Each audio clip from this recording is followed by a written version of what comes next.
Good morning, afternoon, evening, whatever time of day it may be for you. I'd like to welcome you back into the studio, and today we're just going to take our time with the nose, and I'm going to show you how to develop the structure of the nose in monochrome. In yesterday's video, we did the same thing with the eyes.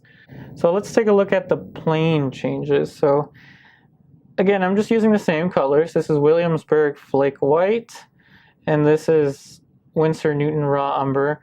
And the palette that I'm using is just a piece of plastic that I spray painted the back of and taped it onto the panel. So let's go ahead and let's first of all take a look at the planes that we're going to be looking at for the nose. So I know it might be kind of difficult to tell in the photo reference, but right here we have the boundary for the wing of the nose. So I'm just going to roughly kind of outline it before we place the values. Wing of the nose, here's the side, the wing of the nose.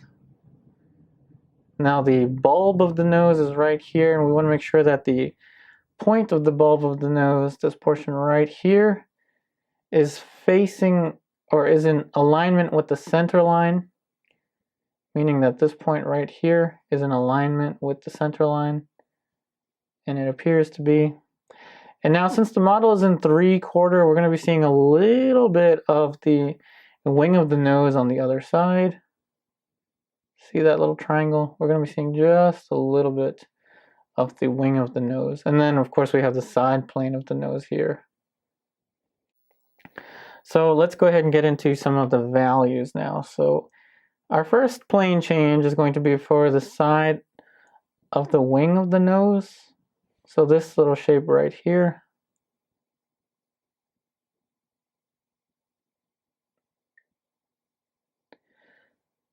So it's going to get darker right around the back side here, as the angle of the plane itself is closer to parallel.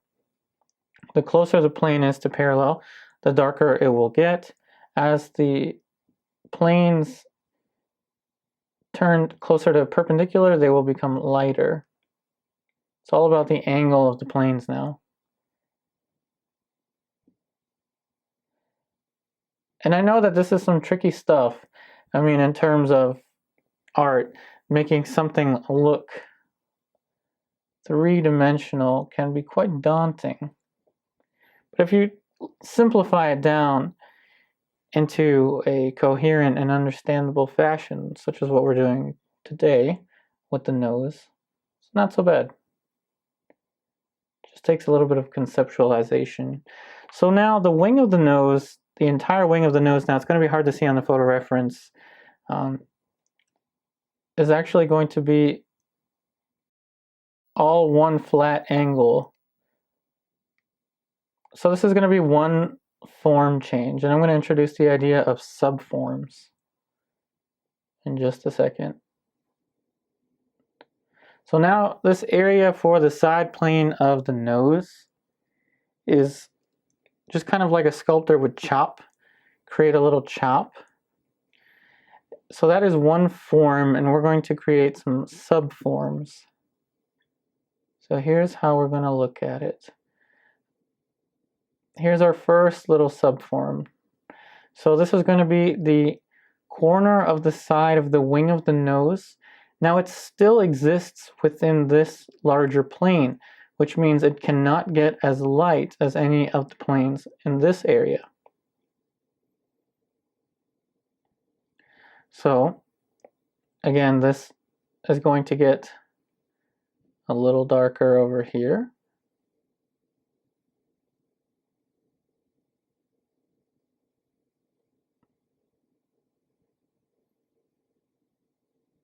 Now the idea of a subform. So if I imagine that this is my, now on the palette, imagine that this is my plane. So this is the value range of this plane. That means that none of the values in this range can get as light as this range.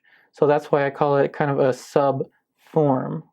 A smaller form existing within a larger form, such that the value family of the large forms influences the value family within within the smaller forms. A little bit of light here. I got to be careful that this light doesn't compete with any of these lights. And of course, we're going to put some more values into the bulb of the nose.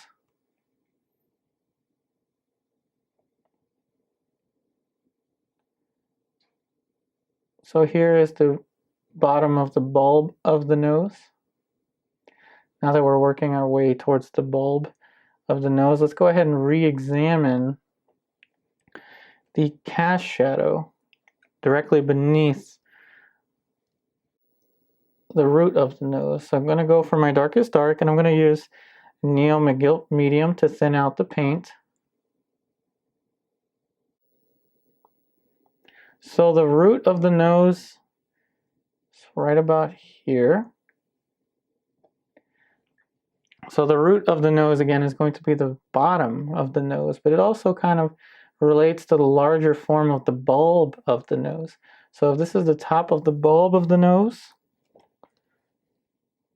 let's indicate that with the highlight. So if that is the top of the bulb of the nose that is facing the light, actually that's the wrong angle, wrong spot.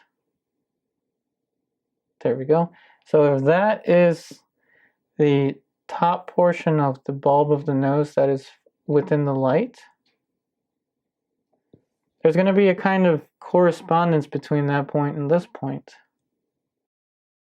And the correspondence between this highlight and the root of the nose can be thought of as the pattern or the rhythms between the shapes. So such as, here's the root of the nose. Look at this little sweeping motion here. See that? See how there's a swoop between the root of the nose as it tapers towards the highlight?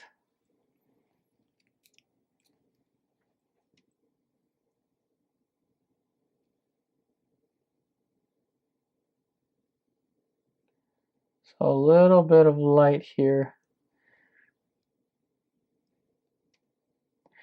Now these planes are lighter because the angle between the planes, the angle of the planes are closer and closer to perpendicular.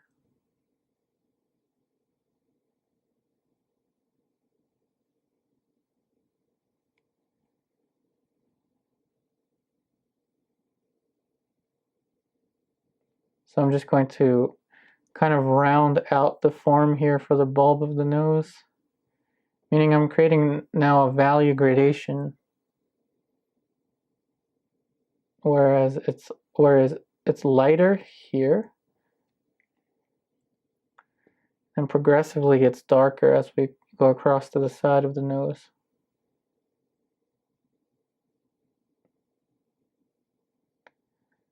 Now this is why I think it's so important in the beginning to really spend quite a bit of time with just light and dark, because since we had the light and dark shapes already figured out, the transition that we're making into values is much more manageable. So this is going to be a very subtle plane change. So subtlety within your values is something that you can achieve by grouping the values together so close, yet maintaining their differentiation. Darker over here. And I'll show you what I mean. This corner here is going to get darker, but it's going to be super, super subtle. So this point right here. Super subtle. Whereas in this region here, it's not as subtle. So we want the value change to be there, but just very, very tiny, almost negligible. Now imagine trying to make these value changes and having to worry about mixing flesh tone at the same time. That would be much more of a challenge. That's why we're sticking with monochrome for the underpainting.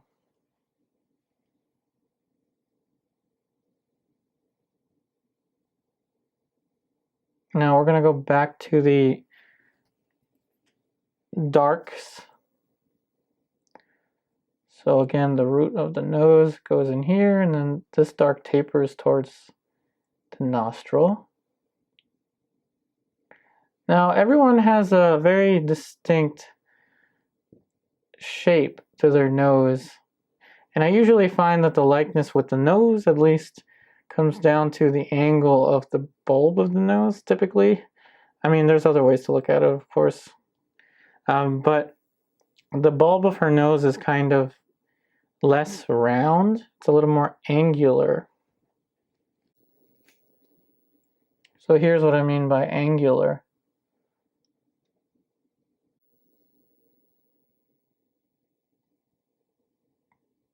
There. So it's a very clean division, whereas my nose, at least, is a little more of kind of like a generic round, almost like a teardrop.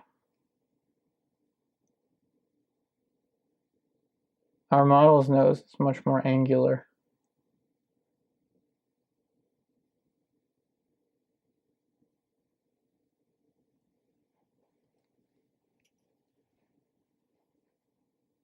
Now again, we're just going to flatten out this shadow with the raw umber.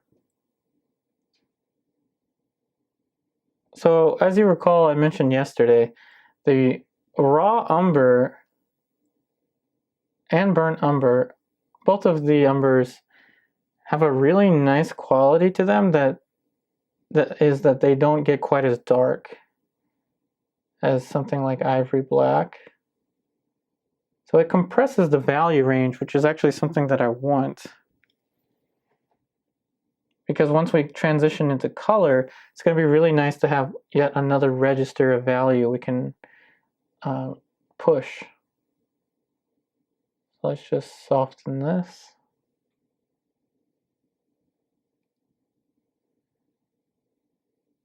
Whoops. So I'm just trying to soften the edge, or just apply a little more specificity to the edge of the shadow being casted by the nose.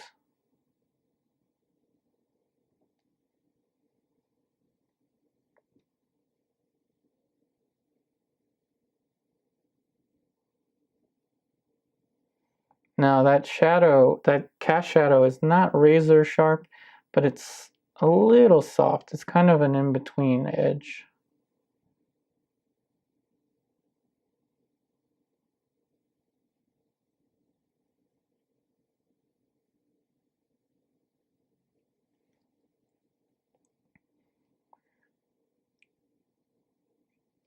So once you apply pretty much all the values you need for the nose, then it's time to just refine them. And the refinement of the values within the nose, as well as basically everything else, is kind of a back and forth-ish thing. So I'm seeing that this could get a little darker now, and a little softer towards the wing of the nose, but just a little bit. This really requires a little bit of problem solving.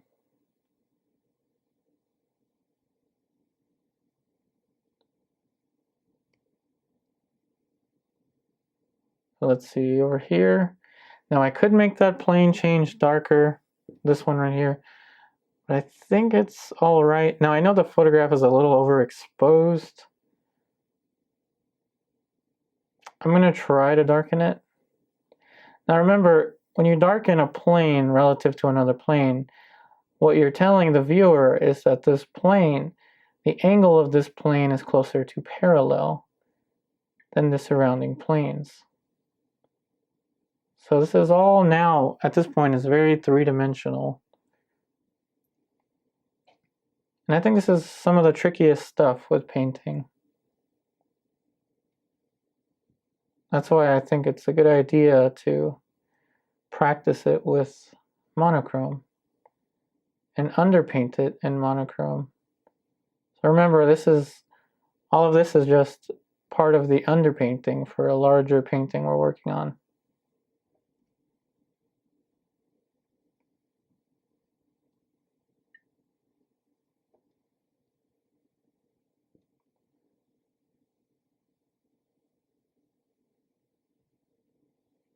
So now I'm going to do something that's a little risky. So I'm going to take a clean and dry brush and try to add a little more specificity to the shadow.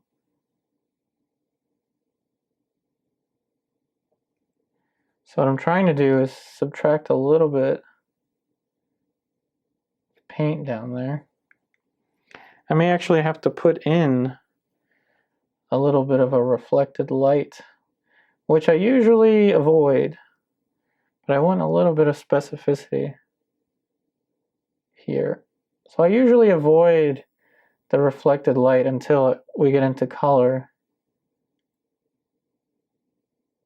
but I do want to get a little specificity for the wing of the nose on the model's right side. So right here.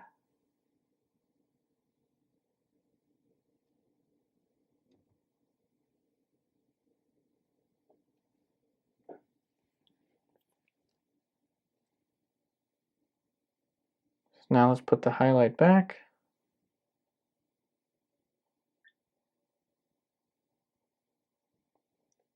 Try to squint your eyes to see value. I usually squint my eyes to see value and open them up to see color. But in this case, my eyes are squinting a lot. So a little bit of light here. So it looks like the nasal bone probably, it starts here and then drops off around here. So let's sprinkle a little bit of light onto here. Not too much.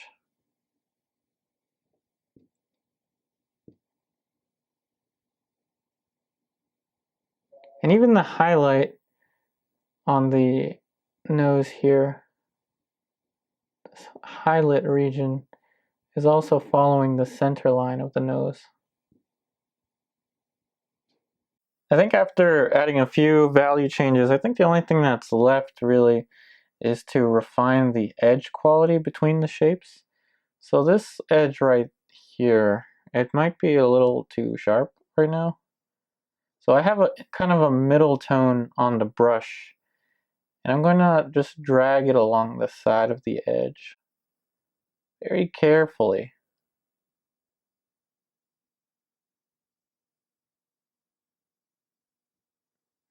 Kind of muscle memory after a while, really, like how much pressure to put in each area. But when you're trying to soften a very refined edge as this one, it's kind of useful to have synthetic brushes. A large bristle brush would make this very difficult. So that's a little better. The next thing I'm going to want to do is sharpen this edge here to kind of pull focus towards the nose, at least this region of the nose. So we're going to do that by putting a darker shape right over here. And then a lighter one right next to it. So we're going to apply, hopefully, let's see if it's too bright. It might be a little too bright for now. So just a little pressure. Now I know it's kind of blurry in the photo reference, I'm sorry that the photo reference isn't that sharp. But it also shows us how we can kind of move past the information in the photo reference. So we sharpen that a little bit. I think we can sharpen it a little bit more.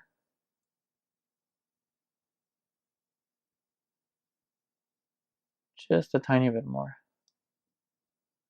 And softer over here. And we already dealt with this edge down here. So I think that's going to be it for the development of the nose in monochrome. So I really hope that these videos are helping you out.